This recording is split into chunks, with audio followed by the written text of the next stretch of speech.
it's been about 5 minutes, believe it or not. So we'd like to hear from you. If there's a group that would like to share some thoughts on the first question or the second question. Wait time is very important. Yes, please. So regarding the second question, I think that approachability was one of the things that made, at least for myself, as I was discussing with our group, my relationship with that mentor so significant is that he welcomed me in research projects, but even before he welcomed me into a research project and invited me into that, he always made me feel like even though he was a professor and there is an academic rank, I guess, he never treated me that way. He in fact would always insist that I call him by his first name, not call him Dr. such and such. And so I felt like I could ask him about anything. Great. So approachability. Approachability, yep. Anyone else like to share? Yes. So one of the comments about that, our discussion in terms of the first question, how did the relationship begin, I think is through research projects. Different people have different experience, but a couple of us sort of shared this feeling that that the experience of kind of doing one-on-one research with a professor was kind of pivotal. How about a third comment? Anyone else? Yes, please. So I'll answer the first one. So I went to graduate school in 1967, and I was a Jewish guy from New York, and I went out to Wisconsin for graduate school. So in some sense, that was a cultural change for me. I was really in the middle of New York. And the comment I want to make is sort of bittersweet, because on the one hand, it was very good for me, and in some sense, in the back of my head is a model we all try now with the Alliance, but on the other hand, it was not good for a lot of people. So what I'll say was that we Jews were somehow thought of as white in that generation. I think the generation before that was less clear, and so we had a lot of opportunities. And I met a guy in my first week at Wisconsin, and I'll tell you his name. He was a great guy. His name was Arnie Johnson, and he was from Minnesota, and he was an associate professor there at the time. And because I was a white male and he was a white male, and there was a culture in Wisconsin at that time of pretty good mentoring, he just came over. He said, "What are you doing?" and everything. And it turned out we both played handball. So we both went out and played handball, and we'd have a beer and stuff like that. And so I was extremely well mentored. I mean, that was what I took from it. He was just viewed it as part of his job there to ask me questions about what I wanted to do, and told me who was good advisors and who wasn't such good advisors, and gave me hints on the comps and everything a good mentor would do. But what saddens me about it, looking back on it, is they were also many young women. Also, for the first time, really, there was very few women had gone to graduate school in Mass up to that point, and they got no mentoring, none. Or else, to be blunt, they were men who mentored them in a way that was very bad, right? So I'm just being honest about it. So, and there were no minority students at all, right? So I've always felt that the goal here is to intentionally extend what happened to me with Arnie Johnson, but to be very aware of the difficulties in making that extension. That was a very good thing for me, but that it can't happen naturally in a multicultural and many gendered community, and that we have to find a way to get that outcome, even though it's more difficult. So to me, these two examples strike me as mentoring with a purpose. That is, there's a reason you get together. And then part of that is you talk, right? Most of the time when you establish a mentoring relationship, it's you're my mentor. Okay. What do we do, right? What do we do? Mm-hmm. So we're going to talk about all these different aspects of mentoring, some of which you've raised here. This approachability factor is a big one. But it's also about being authentic. So none of my students at Teachers College would dare to call me by my first name. That's just not our culture. But I do have a reputation for being approachable. So you can do what feels comfortable for you as long as you have a sort of invitational stance. And we'll talk much more about that as we continue. So I next want to talk a little bit about some resources that already exist. We're not reinventing the wheel today, and you certainly don't have to reinvent the wheel when it comes to effective practices and policies and behaviors that can foster a strong mathematics community at your institutions that has a highly effective mentoring environment. And so the picture in the center is a picture of Etta Faulkner, who was a longtime professor at Spelman College, which has been highlighted over the years as a very effective undergraduate mathematics program. And pretty much any Spelman graduate would tell you that it's largely due to her influence that continues, even though she sadly passed away about 15 years ago. Her influence is still felt there. And so there are a number of papers that talk about effective undergraduate mathematics programs, the role of mentoring, the role of other activities that departments can do. And so we think it's important for you to be aware of these. And so we've just screenshot a few papers, and there'll be more papers that you could check out yourself after this session today. And we'll make these PowerPoints available so you don't have to try to write everything down.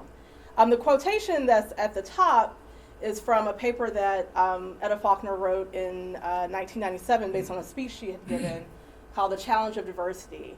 And her quote is that the existence of disparities in representation in mathematics is due to the existence of unfavorable conditions in American society, and this is the part that we'll really talk about today in the culture and actions of the mathematics community.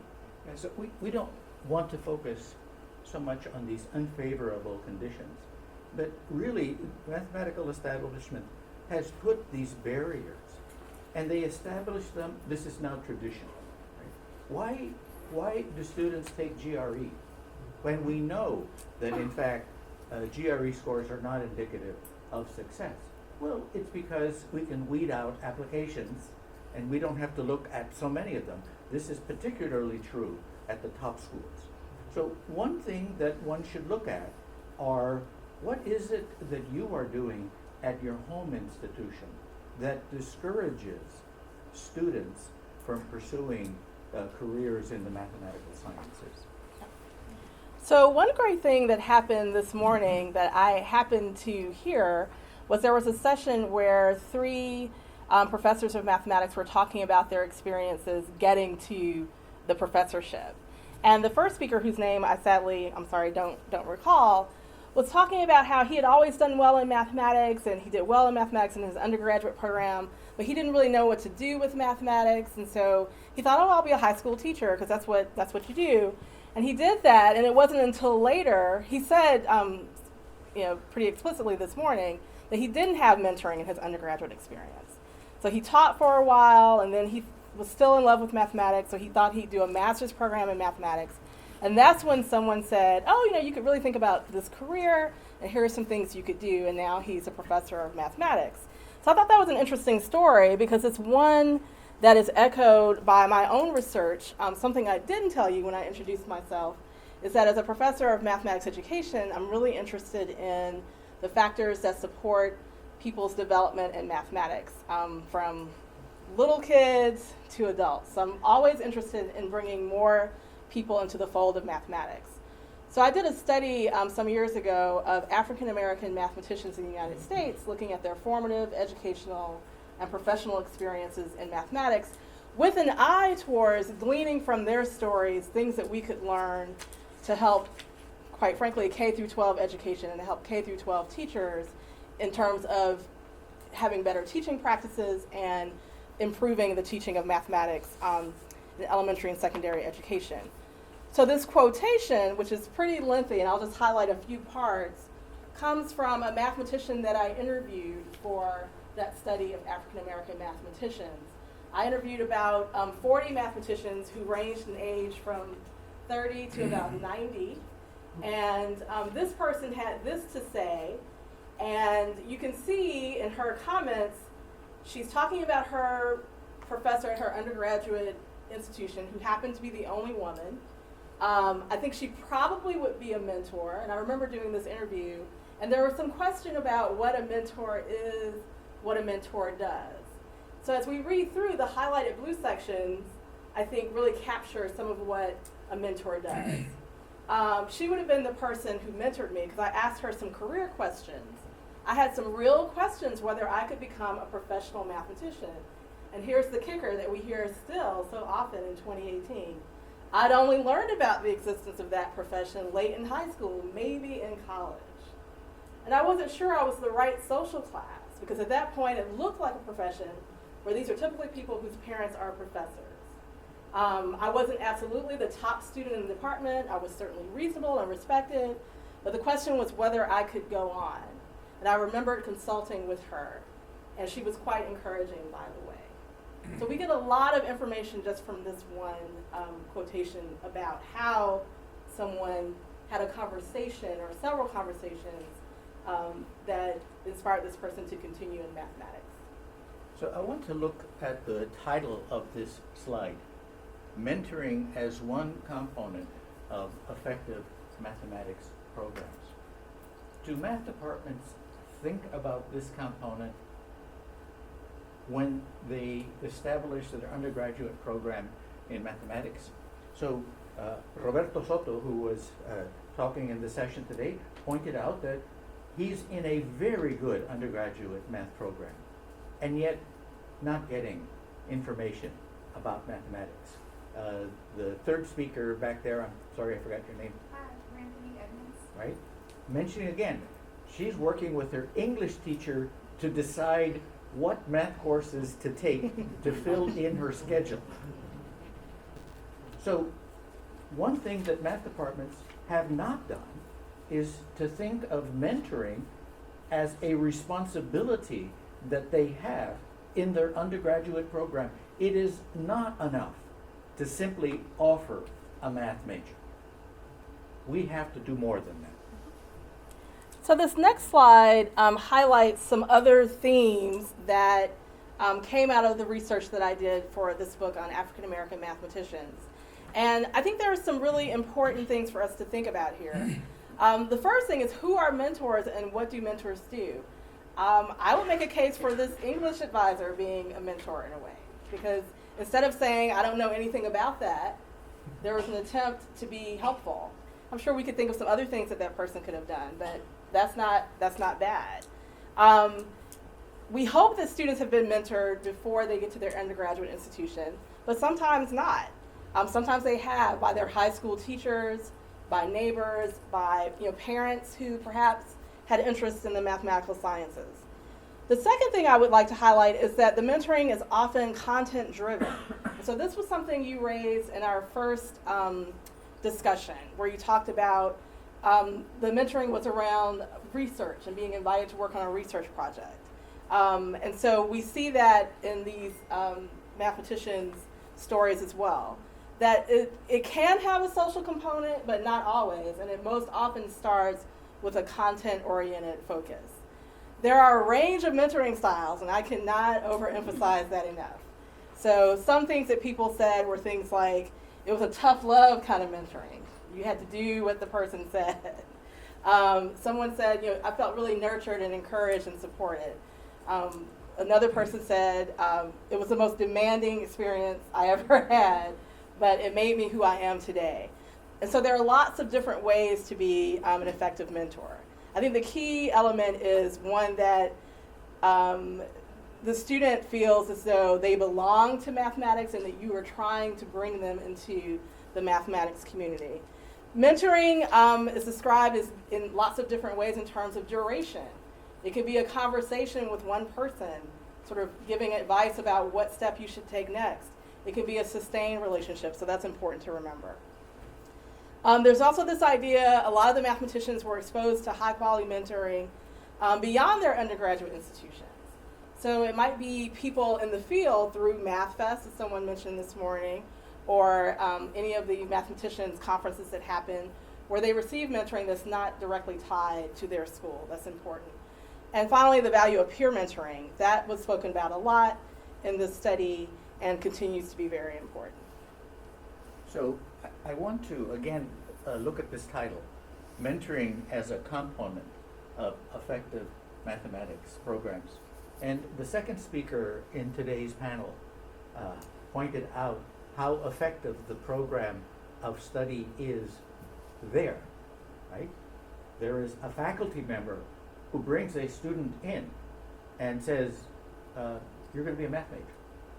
So I started this work in the 80s, and I gave a talk very soon after, and I wrote an article called Advising as an Aggressive Activity.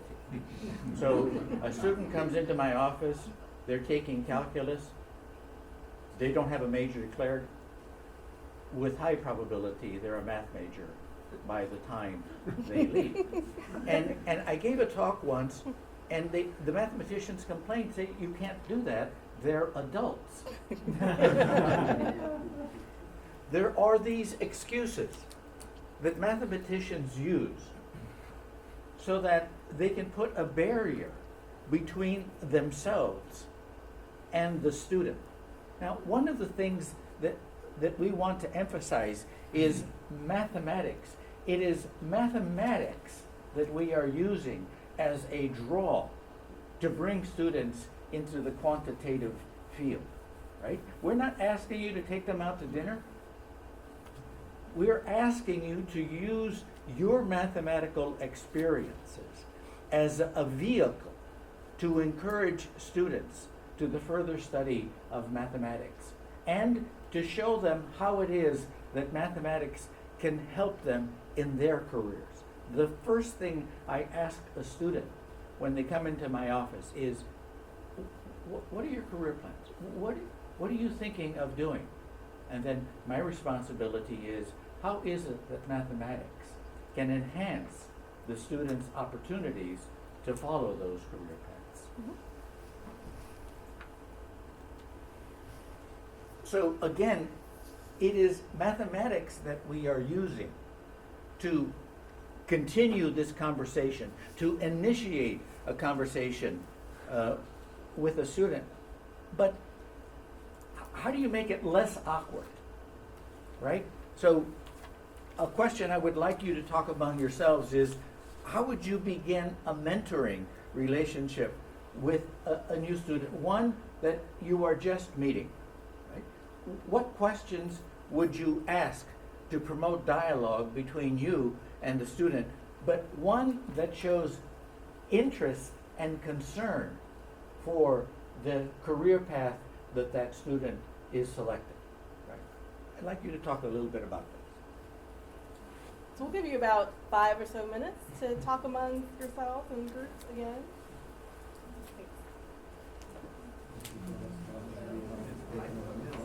Can you join this group over here? We don't want you to be alone. Oh, yeah, that's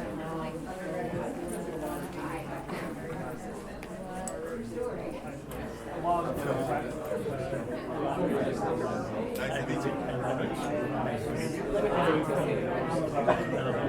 Oh, well, great. So, how would you begin this? You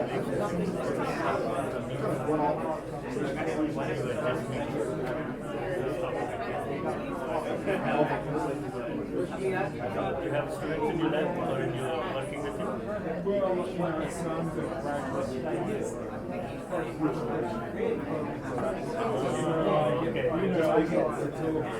Of everyone.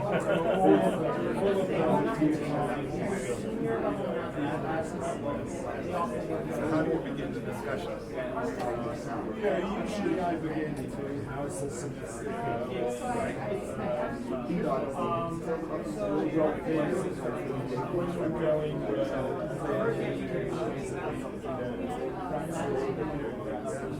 These are undergraduates. Graduate. Graduate students, okay. I'm talking to graduates. Okay. Mostly. Not undergraduate. Sometimes an undergraduate is taking one of my courses,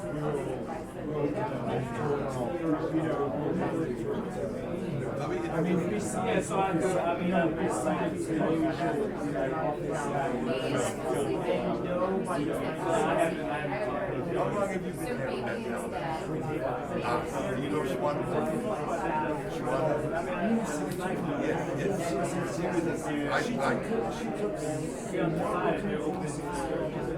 Oh, good. Yes, she was up in Iowa for the summer. And so I know her, we know well. I was with her, she graduated, right? And where is she now? Okay. If you ever find her or see her, say hello to me. Yeah, she's one of my favorite people. So, yeah. So you've been there a long time. That's great. That's great. We're happy. That's what we should talk about this. We're very happy you're here. We'd love to have Alabama. Good. I'm very glad you're here. Yeah, that would be wonderful. We have UAB is involved in bioscience. And that's the only representation. Yes, that's the only representation we have on that. So we'd be very pleased to have now we need to do more. No, I don't think so. I think anybody, and I think we can certainly talk about anything. I've never mentioned undergraduates either. Yeah, so we can define. So you would say that you of course about asking how's it going and all that kind of stuff. They usually, I imagine, by the time you have been back in school, they pretty much know what their goals are, right? Or do they? Maybe not. Good. Yeah. So they come in with various goals. Maybe don't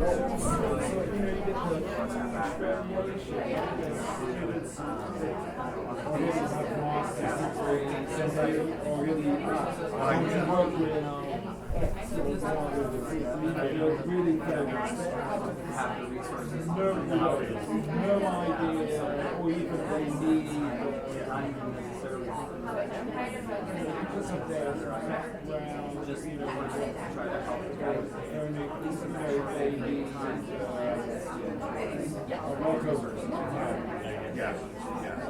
So how do you get into it? How do you talk to them?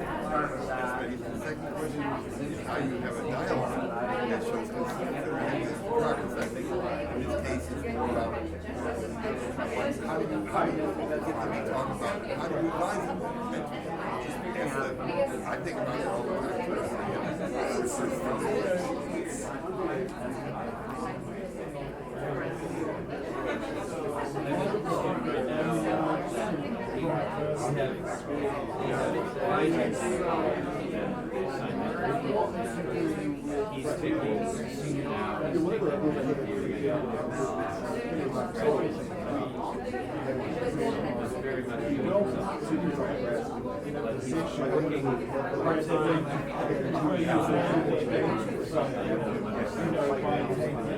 He's really liking it. He's really liking it.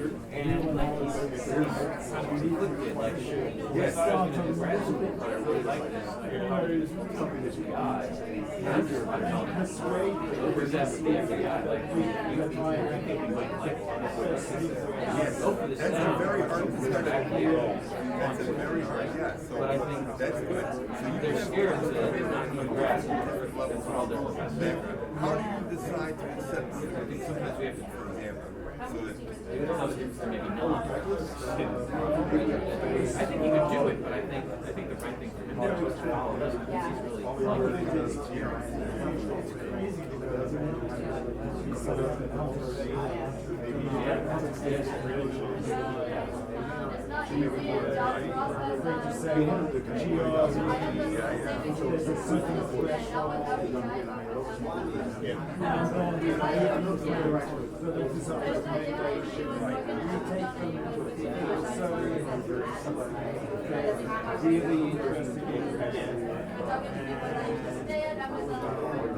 sort of interest, sort of management, interest of the department. That's kind of important.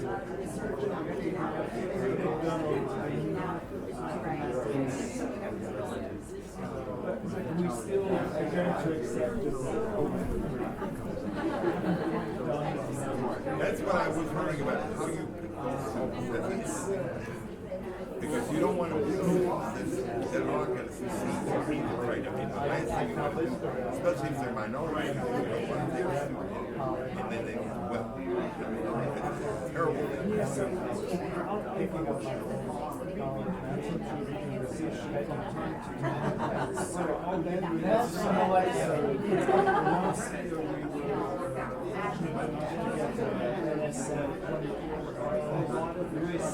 Oh yeah, yeah, I understand, right? Okay, we're hearing some very interesting thoughts on these two questions. So we'd like to share out a bit. So is there a group that would like to share what they've discussed so far?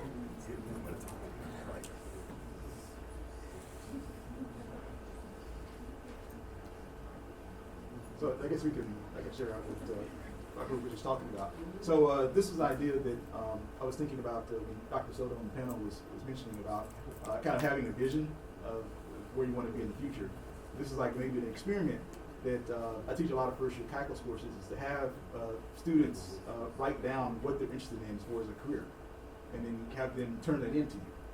And so you can kind of sort through and see what students are undecided, and you can aggressively advise them into math or some quantitative based discipline. But also those students that kind of have a firm view of what they want to do. One of the things that I kind of do with students that come to my office, I ask them, what do you want to do for your career? And then I kind of try to connect calculus concepts to what they'll be doing. So like related rates, I'll say, you won't remember all this related rate stuff, but this is how it will appear in your career later on. And I try to use that as a hook to kind of get them interested to see how the concept they're learning now will affect them in the future. I've had some success with this when I teach kind of a smaller bridge calculus course. One of the things I always do is like maybe 10 students, I ask them, what do you want to do? And then they tell me, I want to be a medical doctor, chemist. And then it takes up an hour of the class time, so like a day is used for that.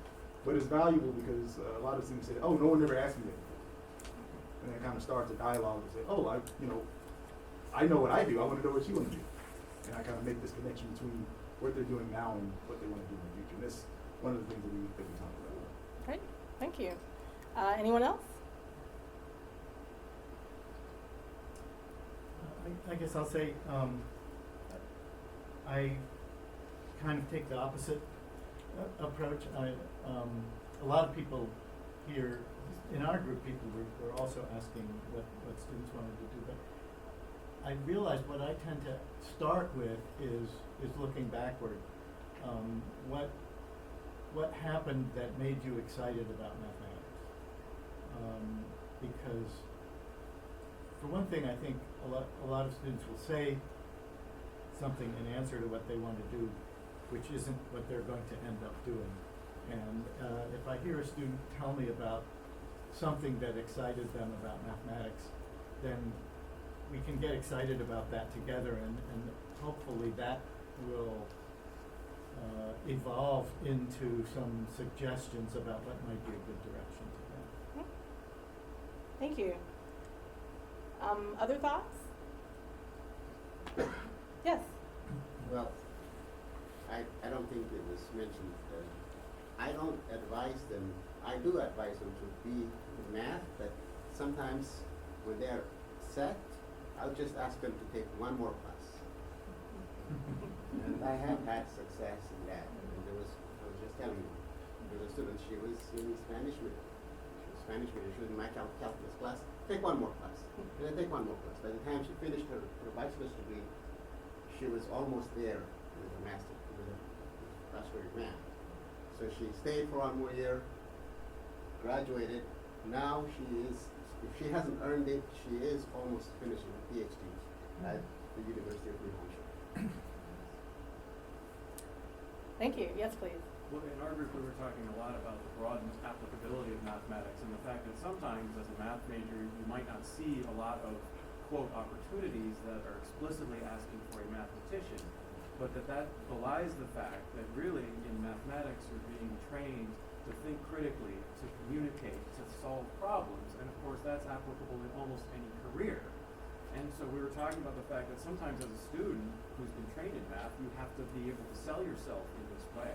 And Jason brought up the point that as a person of color, that's sometimes equally important, because the first thing you have to do when you walk in the door is to sort of overcome any stereotypes that people might have. And so this conversation with students about that math is training you to think critically, which is a skill that's broadly applicable, and that the student needs to be able to articulate that, can be a really valuable message for students to hear. Like, it seems like everybody in our group has personal examples of that. Thank you. Is there one more problem?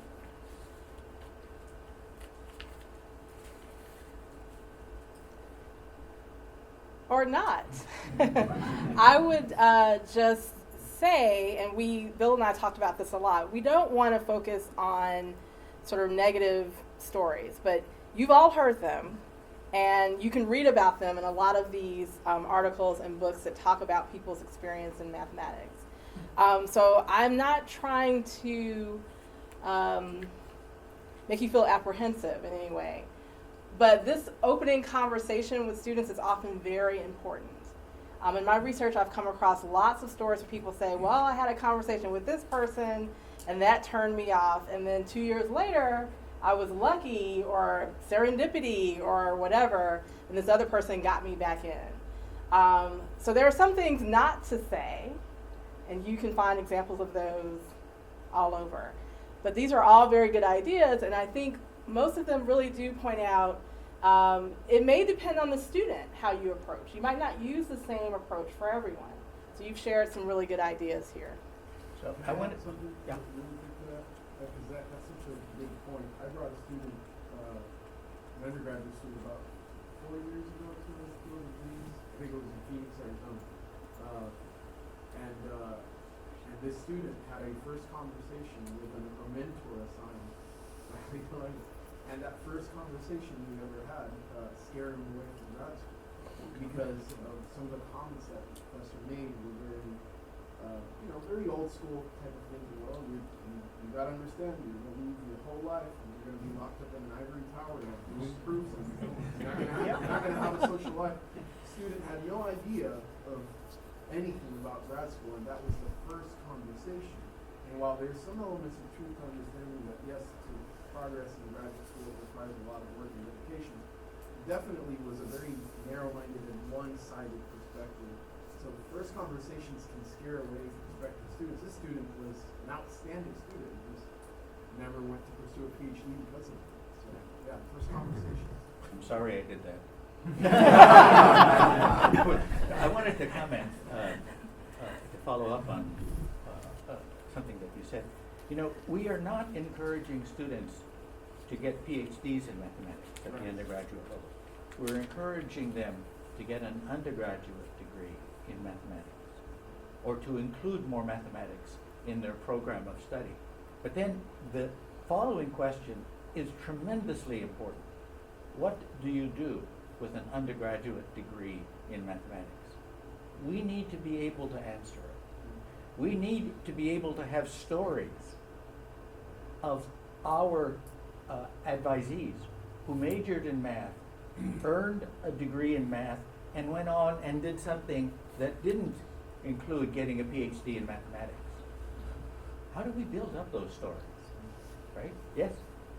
One of the things that I've done, I guess in a lot of cases, I do use my career path as an example, and it's simply because in undergrad, I did major in math, and one of the things that would always come to mind, what was I going to do with it? I majored in math simply because my sister was a mathematician and my brother-in-law who raised me as a youngster, and so I wanted to be like them. And they were all teachers in high school, and I assumed that's what I was going to do. But a key thing that really helped me was doing summer internships. And after the first internship with the Navy Ship Engineering Center, sitting there calculating for engineers in Arlington, Virginia, I realized that there would be no engineers without us. And so I started carrying that story from way back then to now, as I mentor students, simply telling them that, back to the critical thinking, if you can do math, you can do anything, because you got to be able to write to tell your story. You got to be able to think critically, logic. So, instead of shying away from it, you should embrace it rather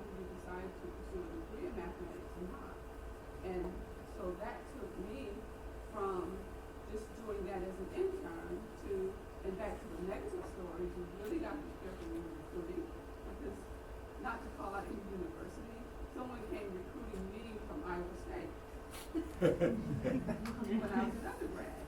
And I was very thin, so the recruiter said to me, wow, it was cold, and that I was going to have to put rocks in my pocket just to not get blown away. I immediately knew I was not going to understand. And so went on, that person, in my opinion, I thought lost someone who was really serious about mathematics, because my mathematics career then took me to not just, I'm back to education now, but working as an actuary and consulting with the Department of Education, so just doing a variety of things. But that one negative, and I really thought I was doing out. But Thank you. Thank you for that. I went the wrong way. That's not us. Oh. So we want to talk for a few minutes about how you create this inviting environment. And there are many different ways, as we've said, and as you've explained, to mentor students. And so what we want to focus on here is opportunities that we could create or tell students about. Like when you tell students about, Math Fest or mathematics conferences, what other opportunities are there? What opportunities are there on campus that you could use to sort of create this inviting environment? What activities could you envision creating? And how could you sort of support or help to develop peer mentoring activities for students? I'm not sure how much time we have for this. Ooh. We have 10 minutes. So do you want them to just kind of think about this on their Yeah, own? well, let me just mention one thing about this. Your university has lots of people doing biology and chemistry, right? They would be happy to have math majors with a programming background. And in the first and second year of study, students are not competitive for national REU projects, but they are competitive for local research. So for example, suppose you're a biology major. What have you taken in your first year? You've taken a year of biology and maybe some algebra, right? What does a math major have? They've had a year of calculus, they've had programming, maybe they've had biology. In fact, I encourage students to take biology in the first. Now, compare these two students when they're applying to be in a research lab at a university. The math major is so much more competitive. So there are opportunities on campus that you ought to think about.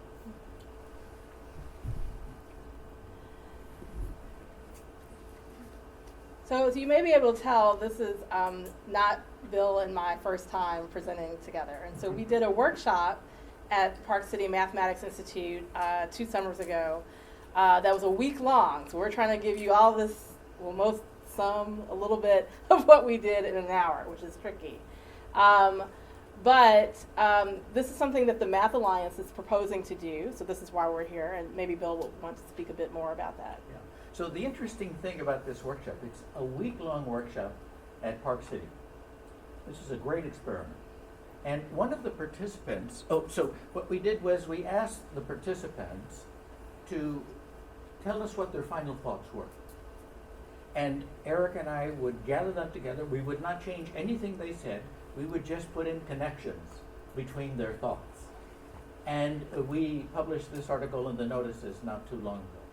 And the first statement was from a person, I couldn't believe I was going to spend a week talking about diversity. And yet, it was a very full week and a very interesting week. So given the experience that we had in running this mentoring workshop, we thought that the Math Alliance would would be submitting proposals to NSF to begin offering mentoring workshops to faculty. And just out of curiosity, how many of you would be interested in participating in, let's say, a 3-day workshop on mentoring? Wonderful. Yeah, that is wonderful. So one thing that happened as part of that workshop, we had lots of different types of activities that the participants worked on together. And one thing that Bill had found to have great success at the University of Arizona was writing a letter to incoming students to encourage them to consider majoring in mathematics. So again, this is something for you to think about. If your department already does a letter, you might want to revisit that. Or if your department doesn't do a letter, what kinds of things might be in it? And we have an example from one of our participants at Park City. This is a lot of text, so you're probably not going to have time to read it, but again, we'll make these slides available. And this is the example of her department's letter to incoming students. We should think about sort of entering mathematics as kind of a pipeline. So we want to start at the very beginning and even before with creating this kind of inviting environment and letting students know the things that they could get involved in. So there are lots of examples here. This actually goes on for 2 slides. So it's a pretty lengthy letter with lots of links in it. Yeah. So I started writing letters to all incoming students about 10 years ago. I have now stepped down. The Math Center in my department has continued this tradition. We send out 25,000 emails to all students who have been accepted to the university. And the first thing we tell them is enroll in a math course. Do not postpone taking mathematics until your senior year, right? That's very important. And 2, if you enroll in at least pre-calculus, think about being a math major. And here are some resources that are available to you. So we send out this message to students. If we have the parents' email, we copy the parents on that email. And you'd be amazed at the reaction that parents have. Every now and then, a parent will make a mistake, send a message to their daughter, for example, and copy me by mistake, saying, "You got to talk to this person." So this is very positive advertising for the math department, and I think all departments in the U.S. in mathematics should be doing this for their students. So the letter is too long, but we just wanted to give you a feeling for what it is that we do at this workshop. And one of the products that you would have at the end would be a letter that you would use in your departments to help students select more mathematics and put more mathematics in their undergraduate program of study. Okay, so any questions? Have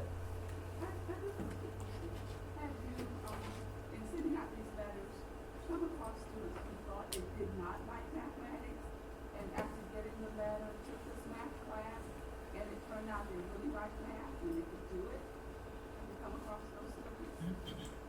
So Like a lot of students come with this fear of mathematics.